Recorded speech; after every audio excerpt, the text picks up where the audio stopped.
anak ko magpintura. Sabi niya siya na daw lahat magpintura. Kala mo naman marunong.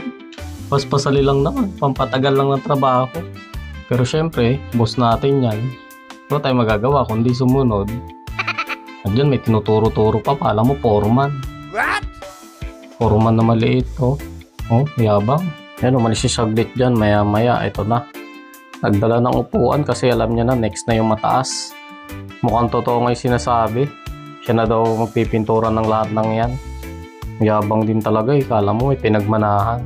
Kaya niya pala tinuturo yung taas kanina. Pagdating daw doon, bubuhatin ko daw siya. Ayos. Mas mapapagod pa pala ako nito kaysa ako na lang magpintura eh. Ang lupit ng pintor na to, may taga-buhat na, may taga-sausaw pa ng brush. Plano niya nga naman talagang tapusin ng pagpipintura ng hagdanan namin. Kaso imbis na 1 oras lang natatapusin, hanggang 4 na oras. Wala kasi yung mami niya, may pinuntahan. Kaya imbis na mangulit sa akin, magpintura na lang kami. At least hindi pa ako nahihirapang magbantay. Tuwan-tuwa pa ang bulilit. At dyan nga, kala ko napagod na. Yung pala nagpahinga lang konti. Para pagdating sa likod, siya na ang titira. Talagang seryoso pa siya magpintura dyan eh. Alam mo talaga, expert eh oh.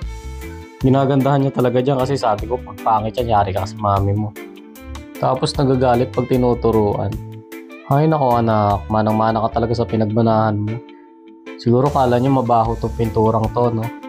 Maganda tong pintura na to, odorless. Kaya okay lang din kahit siya yung magpintura. Hindi siya masakit sa ilong. Kaya gustong gusto niya din eh. Napakaselang pa naman tong batang to.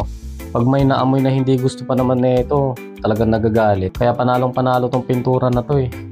Sa mga gusto, ayan o, check nyo na lang dyan sa comment section. At yan nga, after so many hours, natapos na.